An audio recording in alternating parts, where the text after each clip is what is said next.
All right, everyone. Thank you so much for tuning in. Hope everyone is doing well on this Thursday. Uh, Getting stuff squared away here. Thank you guys so much for tuning in and being with me. Had 97 people in the waiting room when we was getting rolling, and so it's always good to see people already in the house and ready to go. So wherever it is that you're listening from, thank y'all so much. I'm here in the East Tennessee, and I tell people all the time that it's the buckle of the Bible Belt, and they laugh at me. And some people don't take me seriously until I have friends visit here from other states, and they say, "Dang, Brando, you wasn't joking. I can't drive 10 minutes in one direction that I don't pass 5 churches." And so that's where I'm coming to you from. And I hope that everyone is doing well. Like I tell people all the time, I'm like, there's no way that I could ever be in an echo chamber just because of where I live. So here we are. But we've got Bermuda in the house. We got Canada. To all of our Canadian listeners and followers, I truly appreciate y'all, and thanks for sticking by an American like me during this time. I completely would understand if I get it why everyone booed the national anthem at the WWE, you know. And the funny part about that is there used to be a time in American history where in wrestling, when the Iron Sheik and Nikolai Volkov came out and sung the Russian national anthem or the Iranian national anthem and stood up, and the crowd would boo. But this day and age in MAGA, Iron Sheik and Nikolai Volkov would be the baby faces, and it's crazy the world that we live in. But hello, Western North Carolina. I hope everyone is doing good. Massachusetts, England, Music City. I was just there yesterday in Nashville. I was there actually for 2 days. Went to the protest that took place. By the way, if you haven't already, there's a group called 5050.one. If you go to 5050.one and spell that all out, spell out 50 and then spell out 1, ONE. 5050.one, you can find out what protests are going to be happening, when and where. So be sure to check that out. I've actually met one of the people that's over that, and we're going to be having a good conversation here on the channel. So look for that in the coming days. Also, real quick, before we kind of get rolling with today's subject matter, let's see, what was it? Oh, yeah, I want to remind all the people that have been gifted memberships and everyone that is a member. Right now, in members only, I have a preview of an interview that I did earlier today. Earlier today, I interviewed Josh Will. He is running in the special election down in Florida. And he and I had a really good conversation. I think you all will really enjoy it. It's going to come out tonight at 9. So after this goes off, I'm only going to be able to go about 30 minutes tonight. So it's going to be a shorter show. But at 9 o'clock, that video will air in its entirety. I ended up talking with him for a little over 20 minutes, and it was a really good conversation. And I think you all are really going to enjoy it because a lot of people aren't talking about, nor do they know about the special election that's happening down in Florida. We've got 2 seats that are up for grabs. If we could somehow flip that, we would tie the House at 217. I know a whole lot of people says, Brando, we ain't got a shot. There's no way we would ever win those. But I think that's the wrong kind of mentality to have. And I feel that way here in Tennessee when people says to me, well, I ain't going to worry about voting because I live in Tennessee. It's going to go red either way you slice it. I say to them, as long as you think that way, as long as that's the type of thought process you have, we're never going to win anything. So we have to get in there, and we have to put in the work, and we have to listen to people, and we have to, listen to the people who are running right now in these special elections. So that episode with Josh Will went great. And if you're a member or you've been gifted a membership, you can watch that before 9 o'clock. That's one of the perks of being a member. I do my best to try to get the videos out to everyone early. On members only. So usually they'll see my videos for a couple hours, sometimes maybe the night before, just depending on how ahead of the schedule I get. But folks, that in itself is a real challenge these days, staying on top of all of this because there's so much news happening at the same time. It's just all happening right at the same time. And so I'll give you an example of what happened. I went to record a new song earlier this week. And when I got there to record, I'm recording the song, and then when was that? Friday. It was last Friday. Last Friday, I'm recording the song, and I set a video to come out before I left for the studio. I set a video to come out about how that Trump had forgot that he calls Zelensky a dictator. And so I set that video to come out and went to the studio to record my song. And then that's when he just completely humiliated us all in front of Zelensky. And so now I was like, well, crap, that video's coming out, and the story has changed that fast. So when you do this kind of work, man, it's like you have to be on top of it constantly. So if you see a video where you're going, wait, Brando, there's more to the story, there's a good chance I probably set it to come out in advance. and now you're seeing it. But I will pick up where we left off in the next video because there's just so much going on. I'm going to bring this comment up here because Daisy says my head is going to explode. There's so much happening. It's true. It's true. There's so much happening. It does feel as though your brain's just going to turn to mush. I got a phone call the other day from Coach D, and he was talking with me, and he said, man, do you feel like me? He said, I go to sit down and make a video, and before I get that video finished, there's something else happening. Now I feel like I got to go back and edit the video. And I was like, man, just put them out and catch up wherever you can, because that's about all we can do. So we just got to keep trying. But it's been an absolute insane, and we're even 2 months in yet, but it's just been an absolute insane time, unlike anything that I've ever seen. And the other night, Trump made his speech, which at first I thought was a State of the Union address, although I heard people calling it a joint session of Congress, whatever the case may be. But man, that was a sickening speech. I'll be honest with you, I did not sit through the entire thing. I watched about as much of it as I could, but it was really hard to stomach it. Because watching J.D. Vance and Mike Johnson just stand up and applaud at every single thing, and the title of this video is Trump gives his voters a great big nothing burger. And that's exactly what it felt like, because he stands up there and he talks about things like, okay, America is English is the official language of America. It's like, okay, well, how did that bring the egg prices down exactly? How did that make people's lives easier? How did that lower the grocery bill? And then he's like, there's only two genders. It's like, okay, well, you can think that all day long, but how's that bringing down the grocery bill? And then, just all the ridiculous, we brought back free speech. And I'm like, really, you brought it back? Well, that's funny, because earlier in the day, while I was at the protest in Nashville, he made a post talking about how that he would be locking up illegal protesters. You got to understand, when Donald Trump calls someone an illegal protester, what's that even mean? It's kind of like when he says he needs immunity to do his job.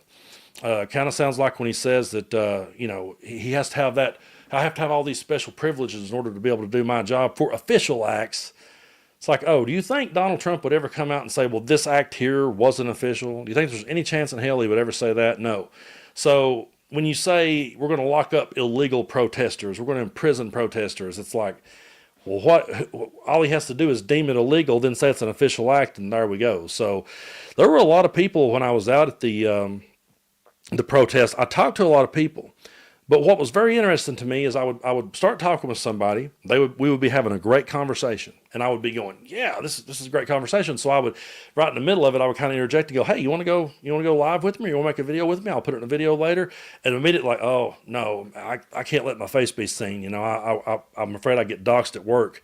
And I had people tell me stories about how they just simply posted, something, their thoughts on Trump. I saw where they said they had posted that, and then the boss saw it and calls in and is like, hey, take that down.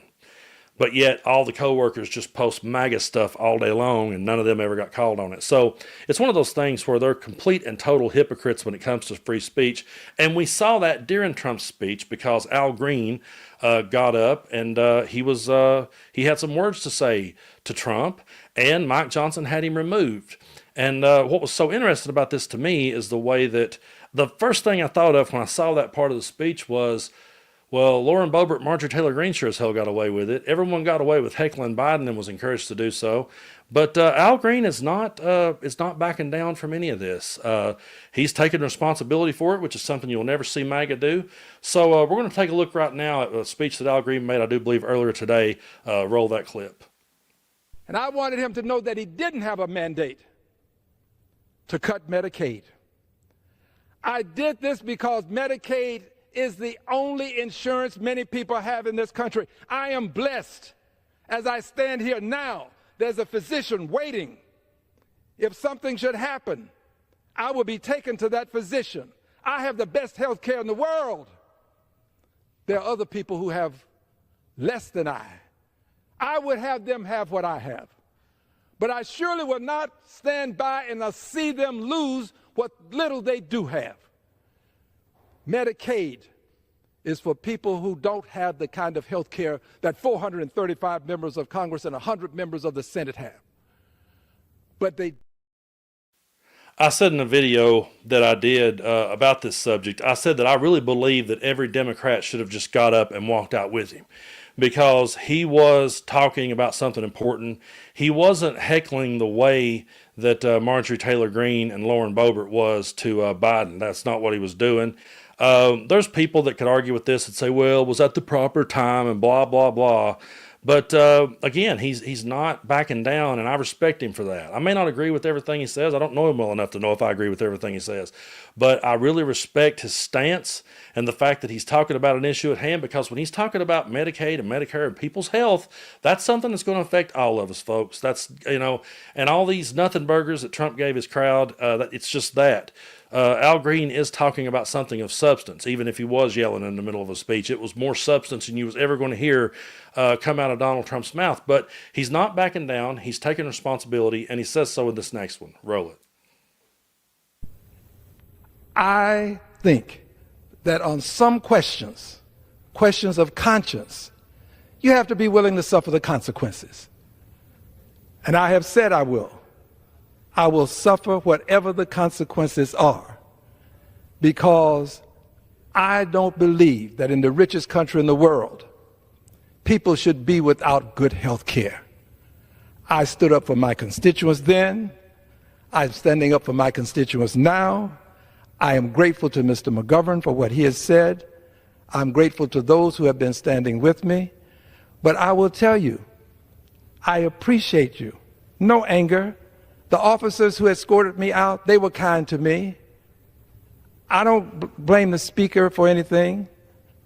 Friends, I would do it again.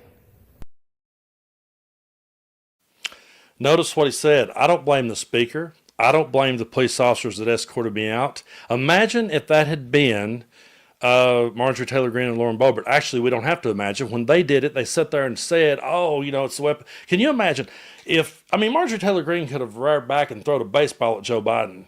And if she'd have hit him with it, and then we tried to do anything to her about that, they would say, that's the weaponization of government. Marjorie's a patriot and she's a hostage.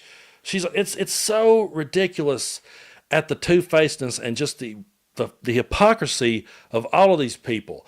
And one of the things that truly disgusted me is there were 10 Democrats who voted with Republicans to censor Green. And I want to read off their names. It was Amy Barra of California, Ed Case of Hawaii, Jim Costa of California, Lauren Gillen of New York, Jim Himes of Connecticut, Chrissy, I guess that's Houlihan of Pennsylvania, Marcy Kaptur of Ohio, Jared Moskowitz of Florida, Marie Perez of Washington, and Tom Suzy of New York.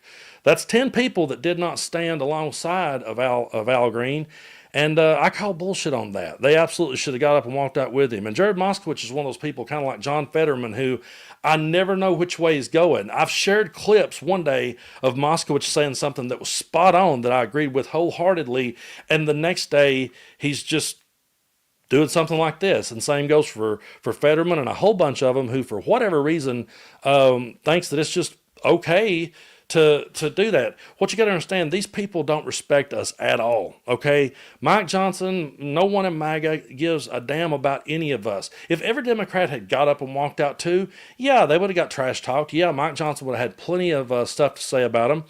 But he did anyway. he did anyway. So why not just walk out and leave Trump sitting there talking to his own cult and let them cheer, because they're the ones that lives in the complete alternate reality. But not every, at least folks, not every Democrat. There was only 10. There was Jim McGovern who did stand up for Al Green, and I was at least glad to see that. Take a look at this clip of McGovern. I just want to say, the virtue signaling we're seeing from Republicans right now is insane. I'm sorry, who was it who yelled, "You lie," at President Obama during his address? A Republican. Who was it that heckled President Biden, standing up and ranting like lunatics? Republicans. Go back and look at the videos. Yeah, and we won't go back and look at those videos because they made us sick the first time, but we have seen nothing but hypocrisy from MAGA when it comes to this. And I really believe that going forward, they're just going to double down on that. One of the hardest things about doing what we do and standing on the side that we stand on is talking about the issues at hand while we try to drown out all of the distractions that MAGA brings on. I was telling a buddy of mine before we really got rolling here tonight, I was like, I talked about this with Josh Will from Florida, is that it's hard to message when, we get right down to the point and we talk about the issues at hand and we talk about the things that actually matter. And when we do so, a lot of times, even though we are telling the truth and we are bringing the facts, we are bringing the evidence, we come off to them like, well, that's just a bunch of liberals. Just a bunch of liberals. They just support the powers that be. They just support the status quo. Meanwhile, if you look at the Republicans and the way they go about it, their messaging is completely different. They go in a place like Joe Rogan, for example. Well, Joe Rogan has ties to MMA. Joe Rogan has ties to, he's a stand-up comic. So he's got a lot of room to talk about all kinds of other shit. And he'll go for 3 hours. So he'll bring somebody on and they can sit and just bullshit about some surgery they had on their knee. And they can sit there and, talk about an MMA fight and who they think is good and who they think isn't. They can sit there and have a conversation all around politics. And whether you love the person or hate the person, they come off looking more just like everyday, ordinary people. And then when they do start talking politics, it's always like, well, them Democrats are against us. Well, what I'm trying to say is when you look at Trump going on Theo Vaughn, going on Joe Rogan, going on all those places, there's a whole lot of people that don't tune in all the time, that does not follow politics. The people that follow me follow politics. That's what we do. We consume political content on a daily basis. Everyday Americans don't. So then suddenly you have them, come in near the election. They turn on Theo Vaughn and they see, which he is a funny guy, even though he's an idiot at times. They see, Trump talking with him and joking about, cocaine, and Theo Vaughn talking about his cocaine use. But in doing so, it just looks like them. They see themselves in that. And even though Trump is doing nothing but spewing straight up bullshit out of his mouth, he's doing it with all the confidence in the world. And so as he does it with all the confidence in the world, it sounds honest even though it's not. Because people interpret it like, well, hell, Trump don't give a damn. He'll say anything. And that's what we're up against. So when I sit down with the Democratic politician and we start trying to talk about the issues at hand, I'm sure to the people on the other side, it's like, well, why didn't they sit and bullshit about something else for 30 minutes, Why are they always talking about those things? Well, the reason we're talking about those things is because those things matter, folks. That's the main reason that we're having these conversations, is because these conversations do matter. And we want people to understand that we're not like the radical right wing media paints us. They always paint Democrats as the most evil people on earth. They always paint us as like we're just baby killers and we're communists and we're all these things. And they're constantly backing us in that corner and telling their following that every bad thing that ever happens to them is because a Democrat done it to them. And they believe it because they just see the Democrat talking about policies and that confuses them. They're used to the reality style TV that Donald Trump does. They've had a steady diet of that stuff for years. That's how they all came to love him, was on The Apprentice. And now we're seeing The Apprentice and the WWE in the Oval Office. And when we sit back and point out how ridiculous and over the top it is, they just roll with it because it's entertainment to them. But we're trying to talk about the issues at hand. We're trying to talk about the things that everyday, ordinary Americans go through. And he can stand up there all day long and bring some girl to the speech that got, hit in the head with a volleyball by a transgender athlete. And he could pick out that one needle in the haystack that happened to and politicize that to weaponize that against trans people. But you'll never see him bring the 64,000 women that was raped since Roe versus Wade got overturned and impregnated because of it. You'll never see that. And to the girl that got hit with the volleyball that's, celebrating Trump and thinking he's her hero, well, I hope she never is forced to carry someone's baby to term. But she very well could be, or she could be laying bleeding out in a hospital somewhere and wouldn't be able to get the help she needed. And then, the volleyball to the head would be the least of her worries. And I don't mean to be cold-hearted about that, but I'm trying to get people to understand that these issues are, a lot of the issues are way more complicated. MAGA don't understand complicated. They just pick a side real quick and get on it, and whatever Trump tells them to do, they roll with it. And so that's what we're up against. But It's funny because I started telling a friend of mine about what I thought that, I was like, this is what that speech sounded like to me. And they said, actually, that's exactly what Bernie Sanders was saying about it. He was talking about how that MAGA lives in an absolute parallel universe. I call it an alternate reality. But let's take a look at this clip of Bernie because he always nails it. Roll it.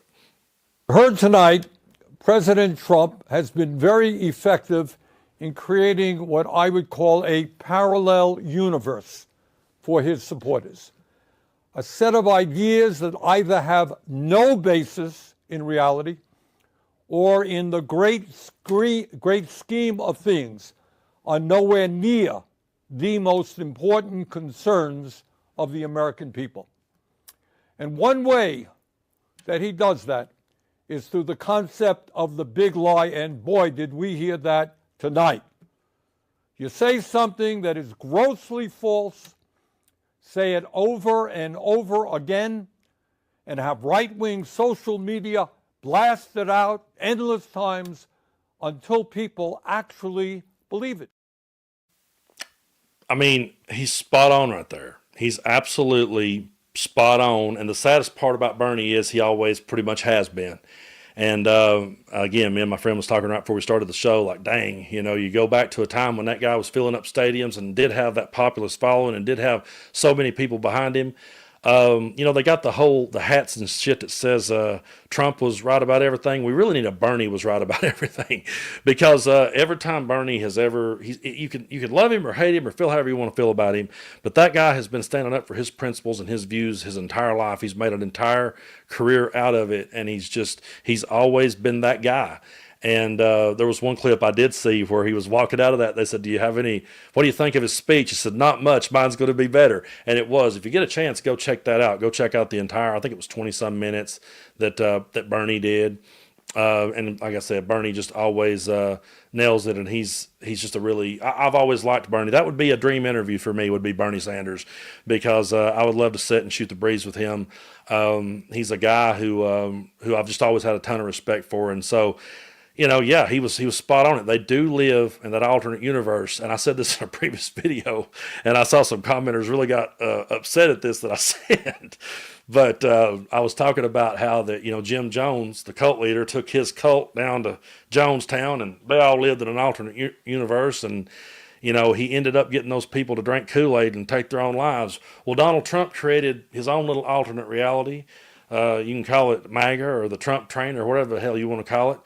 He's not had them drink the Kool-Aid yet, but he's definitely had them drink his own brand of bullshit to the point that they believed it, and he's got them repeating all the lies that he constantly spews out to his audience. And so it's kind of the same thing. I view it as the same thing. Jim Jones, David Koresh, they took their people to the compound and got them into an alternate reality, and that's exactly what Donald Trump has done. And there's some people say, well, now, Brando, that's a little bit harsh now. Come on. Don't be mean, Brando. That's a little bit harsh to say they're in a... Listen, we passed that a long time ago. I mean, if this isn't a cult, I don't know what in the hell is. And so... we just have to stay focused on the issues at hand.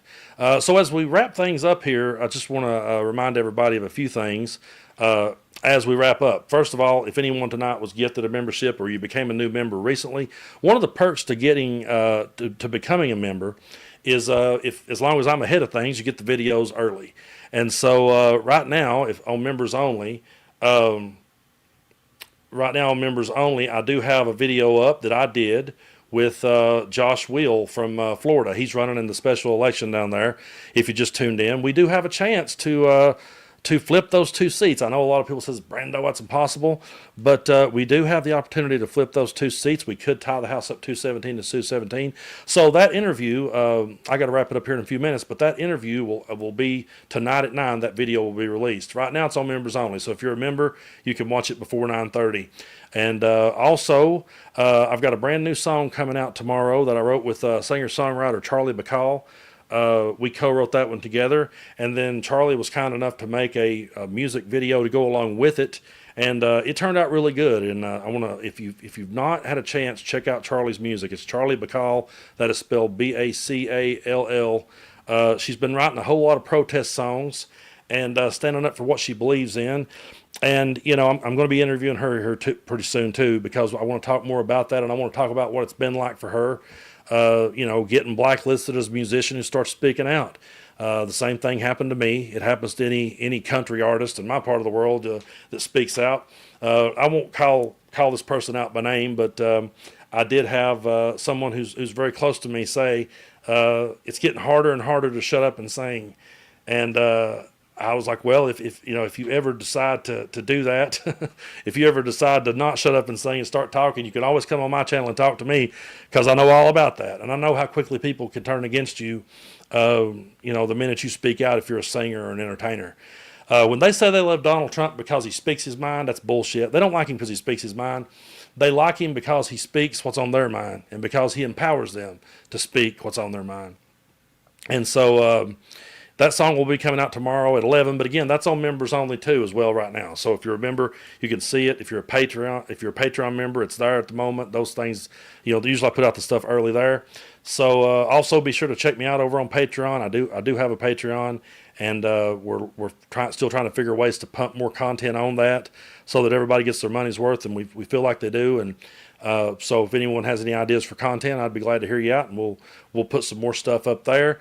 So I've got that. The song, the video will come out tomorrow on YouTube at 11 a.m. Eastern time, but the song will drop tomorrow on Bandcamp, and I may be able, it depends on how late I'm up tonight, but I'll probably drop it after midnight, and you can get it on Bandcamp. So just like that one time at Bandcamp, go to bandcamp.com, look up Tennessee Brando, and the song is called Hating Nazis. And, I started writing it, I started writing it because of the fact that it's amazing to me that in 2025 we have to remind people to not like Nazis. It's amazing to me that in 2025 we have to remind people that they were the enemy. And I just always thought that hating Nazis was an American thing. I thought that was as American as apple pie. And so I began writing that song, and Charlie came in at the end and wrote a couple of lines to help me finish it up.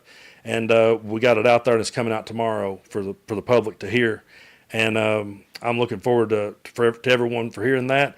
I just got my new Hagstrom Swede guitar, run it through my Vox AC-15, got it sounding dirty, and just riffed some, and just ripped some lead and had a good time doing it. I'm not a flashy guitarist. I'm not I was heavily influenced, even though a lot of my heroes were people like Dwayne Allman, who could absolutely bottleneck the hell out of his guitar. I was heavily influenced also by Neil Young, and just that grungy, dirty sound. And if you've ever seen me play live, that's kind of the approach I take. I always joked around with people. I'm like, well, if Neil Young and Gary Rossington from Skinner had a baby, that's what it sounds like when I'm playing live, because I never could play as fast as the other guys like Steve Gaines and Ed King, good Lord. And I could never, I can't play Eruption by Eddie Van Halen, but I can turn a Les Paul up till it's feeding back, and I can wail on it and make it growl. And but that's just, that's just the way I've always played. And I played so many places back in the day. I played places where you kind of had to play dirtier and louder to be heard at the back of the room, because the sound wouldn't cut through. So, yeah, I had a good time recording that song, and shout out to my buddies Brian and Odell for playing on it with me, and Brian for producing the show tonight. I really appreciate that. So look on Bandcamp tomorrow, and we will have it. I do want to thank everyone that become a new member, and I want to thank everyone who gifted memberships. And like I said, if you do or did get a membership, then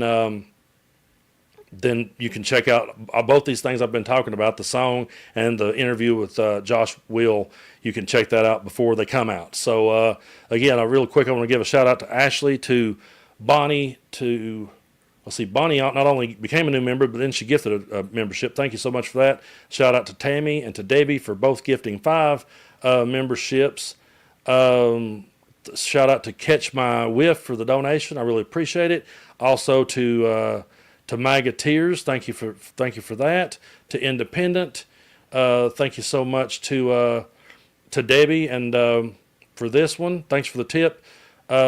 So I'm going to have a hard time seeing that now that I brought it up there. So mad at the Democratic Party, from the leadership to those who voted to censor him, plus the outrageous podcast of Gavin Newsom with Charlie Kirk, that I switched political parties from Democrat to undeclared.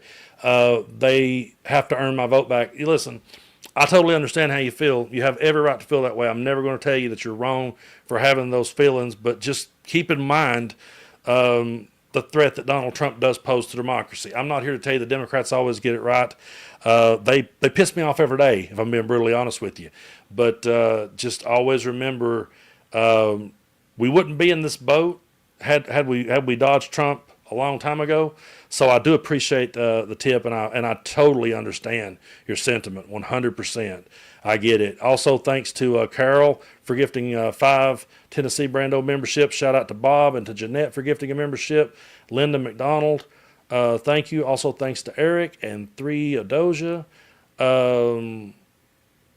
Thanks to Cowpoke Ranch. The Vol Queen gifted 5 Tennessee Brando memberships, and also shout out to Rachel.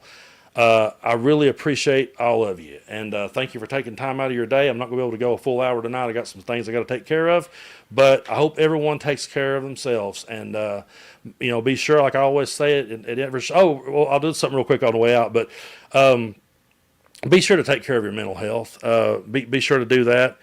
Take care of your mental health. If you need to unplug for a minute, unplug. Come back later. Don't try to backtrack and listen to every video I made. It's no problem to just pick up where you left off, and we'll keep talking about it. But real quick before I go, I did want to bring this new merch we have up on the store. It's at Fourth Wall, which is connected to my YouTube.